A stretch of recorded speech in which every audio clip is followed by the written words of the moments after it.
నమస్కారం. ఈరోజు మనం ఒక ఇంట్రెస్టింగ్ ఎక్స్ప్లెయినర్తో వచ్చాం.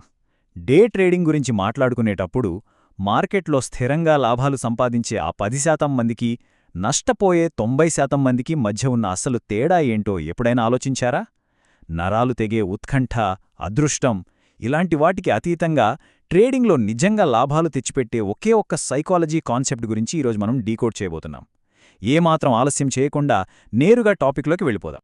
సాధారణంగా ట్రేడింగ్ అనగానే అందరికీ గుర్తొచ్చేది విపరీతమైన అదృష్టముండాలి లేదా ఉక్కులాంటి నరాలుండాలి అని. కాని నిజంగా అవి అవసరమా? ఖచ్చితంగా కాదు. ట్రేడింగ్లో సక్సెస్ అవ్వాలంటే భయం లేకుండా ఉండాలి లేదా అదృష్టం వరించాలి అనుకోవడం ఒక పెద్ద అపోహ మాత్రమే. ఇలాంటి రాంగ్ మైండ్ సెట్ వల్లే చాలామంది మొదటి అడుగులోనే బోల్తా పడుతున్నారు. కష్టపడి సంపాదించిన డబ్బును రిస్క్ చేస్తున్నప్పుడు రిజల్ట్ ఏంటో తెలియనప్పుడు ఆందోళన రావడం అనేది ఎవరికైనా చాలా కామన్, హ్యూమన్ నేచర్ అది. కానీ నాకేం భయం లేదు, నాకెమోషన్స్ లేవు అని నటించడం జస్ట్ ఒక భ్రమ మాత్రమే. తప్పు చేస్తూ కూడా ఏమీ తెలియనట్టు ఓవర్ కాన్ఫిడెన్స్తో ఉండటం, నిజం చెప్పాలంటే అది చాలా ప్రమాదకరం కదా. ఈ పాయింట్ని ఇంకొంచెం సింపుల్గా అర్థం చేసుకోవడానికి ఒక ఉదాహరణ చూద్దాం. రద్దీగా ఉండే ఒక 3 లేన్ల హైవేని దాటాలి, అలా దాటితే ఒక పెద్ద ప్రైజ్ మనీ వస్తుందని ఇమాజిన్ చేసుకోండి. ఇక్కడ ఇద్దరు వ్యక్తులున్నారు. ఒకరు కళ్లకు గంతలు కట్టుకొని చెవుల్లో హెడ్ఫోన్స్ పెట్టుకుని బ్లైండ్గా రోడ్డు దాటే ప్రయత్నం చేస్తున్నారు. ఇంకొకరు స్పష్టమైన ప్లాన్తో అటూ ఇటూ వెహికల్స్ కదలికలను అబ్జర్వ్ చేస్తూ రోడ్డు దాటుతున్నారు. ఇప్పుడు చెప్పండి, ఈ ఇద్దరిలో అదృష్టం మీద డిపెండ్ అయింది ఎవరు? పక్కా స్ట్రాటజీతో ఉన్నది ఎవరు? ఆన్సర్ చాలా సింపుల్. కళ్లకు గంతలు కట్టుకున్న వ్యక్తి లక్కు బాగుంటే 1-2 సార్లు యాక్సిడెంట్ అవ్వకుండా ఆ హైవే దాటొచ్చేమో. కాని ప్రతిసారీ అలాగే జరుగుతుందా? ఇంపాసిబుల్. ఎప్పుడూ గుర్తుపెట్టుకోవాల్సిన విషయం ఏంటంటే, షార్ట్ టర్మ్లో వచ్చే సక్సెస్ లాంగ్ టర్మ్ కన్సిస్టెన్సీకి ఏమాత్రం సమానం కాదు. ఎలాంటి ప్లాన్ లేకుండా గుడ్డిగా డెసిషన్స్ తీసుకుంటే అది పేకం మేడ కూలిపోయినట్లే, ఎప్పటికైనా భారీ మూల్యం చెల్లించుకోక తప్పదు. లాంగ్ రన్లో నిలబడాలంటే ఒక సాలిడ్ స్ట్రాటజీ ఉండి తీరాలి. అసలు మన మార్కెట్లో ట్రేడ్ చేసేవాళ్ల సిచ్యువేషన్ ఎలా ఉందో ఒకసారి బ్రేక్డౌన్ చేసి చూద్దాం. ఆ 90% మంది అసలు ఎక్కడ తప్పు చేస్తున్నారో అర్థం చేసుకోవడం ఇక్కడ చాలా ముఖ్యం. స్టాటిస్టిక్స్ ప్రకారం మార్కెట్లో 50% మంది కేవలం గ్యాంబ్లర్స్ లాగానే మిగిలిపోతున్నారు. ఇంకో 40% మంది ఇంటర్మీడియట్ స్టేజ్లో ఆగిపోతున్నారు. కేవలం 10% మంది మాత్రమే కన్సిస్టెంట్గా ప్రాఫిట్స్ తీసే రేంజ్కి చేరుకుంటున్నారు. ఎందుకిలా జరుగుతుందో ఒక్కొక్కటిగా చూద్దాం. ఫస్ట్ 50% మంది కేటగిరీ విషయానికొస్తే, వీళ్లు మార్కెట్ని అక్షరాలా ఒక క్యాసినోలాగా ట్రీట్ చేస్తారు. ఆన్లైన్లో ఏదో ఒక ర్యాండమ్ ప్యాటర్న్ చూడటం, దానికి ఎలాంటి డేటా బ్యాకింగ్ లేకపోయినా వెంటనే ట్రేడ్ ఎగ్జిక్యూట్ చేయటం, ఇదే వీళ్ల పద్ధతి. లక్ కలిసొస్తుందనే ఇమోషన్తోనే ట్రేడ్స్ చేస్తుంటారు. వీరికి ఎలాంటి రిస్క్ మేనేజ్మెంట్ ఉండదు. దీని రిజల్ట్ ఏంటి? అకౌంట్లో ఉన్న డబ్బంతా జీరో అయిపోవటం. ఇది చాలా అంటే చాలా డేంజరస్ ట్రెండ్.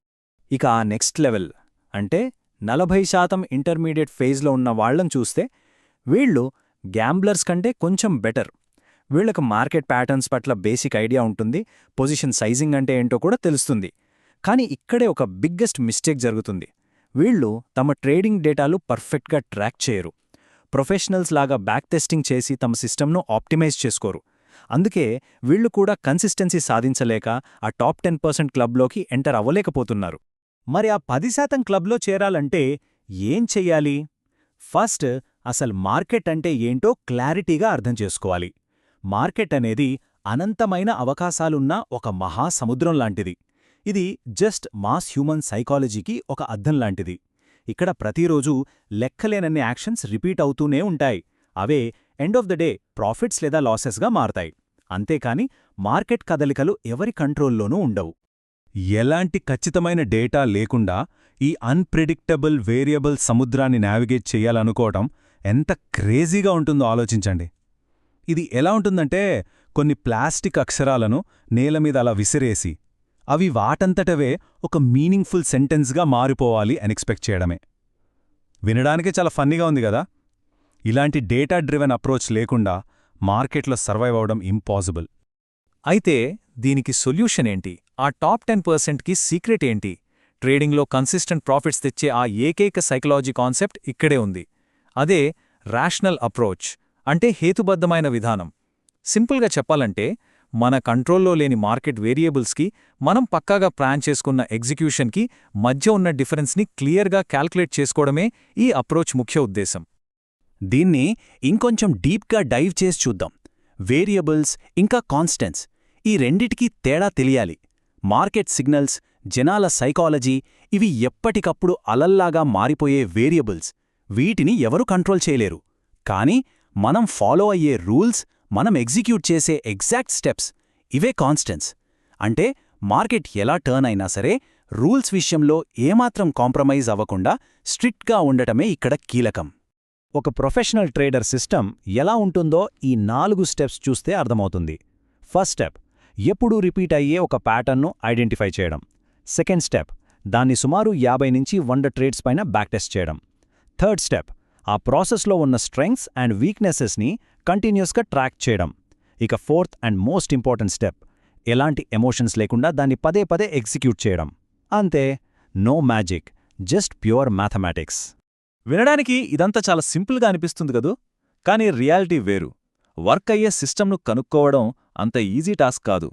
ఫర్ ఎగ్జాంపుల్, 30 నుంచి 40 డిఫరెంట్ సిస్టమ్స్ని టెస్ట్ చేస్తే అందులో చాలా వరకు 100 లేదా 150 ట్రేడ్స్ తర్వాత కంప్లీట్గా ఫెయిల్ అవుతాయని స్టాటిస్టిక్స్ ప్రూవ్ చేస్తున్నాయి. సో ఒక విన్నింగ్ ఫార్ములాని పట్టుకోవాలంటే గట్టి dedication, lot of back testing ఖచ్చితంగా అవసరం. ఒకసారి ఆ టెస్టింగ్ ఫేజ్ దాటి మన సిస్టమ్ మీద మనకు కాన్ఫిడెన్స్ వచ్చాక అసలు మ్యాజిక్ స్టార్ట్ అవుతుంది. ఎమోషనల్ స్టెబిలిటీ అనేది మనం ఫోర్స్ చేసుకుంటే వచ్చేది కాదు. ఖచ్చితమైన డేటాను నమ్మడం ద్వారా వచ్చే ఒక న్యాచురల్ బై ప్రోడక్ట్ అది. ఒకసారి సిస్టమ్ అవుట్కమ్ మీద మ్యాథమెటికల్ క్లారిటీ వచ్చాక వరుసగా లూజింగ్ స్ట్రీక్స్ వచ్చినా టెన్షన్ ఉండదు. ఫేక్ బ్రేవరీ అసలే అవసరం లేదు. మిడ్ ట్రేడ్లో మనల్ని మనం క్వశ్చన్ చేసుకోము. మన మెంటల్ ఎనర్జీ అంతా పక్కా ఎగ్జిక్యూషన్ పైనే ఉంటుంది. ఇలాంటి సాలిడ్ డిసిప్లిన్తో వర్క్ చేసినప్పుడు రియల్ వరల్డ్ రిజల్ట్స్ ఎలా ఉంటాయో ఒక చిన్న మ్యాథమెటికల్ ఎగ్జాంపుల్ చూద్దాం. ఒక రేషనల్ బ్యాక్ టెస్టెడ్ సిస్టమ్ ద్వారా సింగిల్ వీక్లోనే ఇనీషియల్ రిస్క్ చేసిన అమౌంట్ను ఏకంగా 6.67 రెట్లు పెంచుకునే పాజిబిలిటీ ఉంటుంది. అంటే ఎమోషన్స్ని పక్కన పెట్టి మ్యాథ్స్ని నమ్మితే ఎంతటి ఎక్స్ట్రార్డినరీ రిజల్ట్స్ వస్తాయో ఇదొక క్లాసిక్ ప్రూఫ్. సో ఇదంతా చూశాక ఫైనల్గా వేసుకోవాల్సిన ఇంపార్టెంట్ క్వశ్చన్ ఒకటే.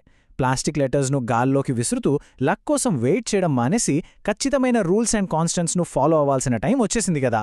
ఆ సక్సెస్ఫుల్ 10% మంది క్లబ్లో చేరాలంటే బ్లైండ్ గ్యాంబ్లింగ్ను వదిలేసి రేషనల్ మ్యాథమెటిక్స్ను నమ్మడం ఒకటే సరైన దారి. మరి ఎలాంటి అప్రోచ్ ఫాలో అవ్వడం బెటర్ అంటారు?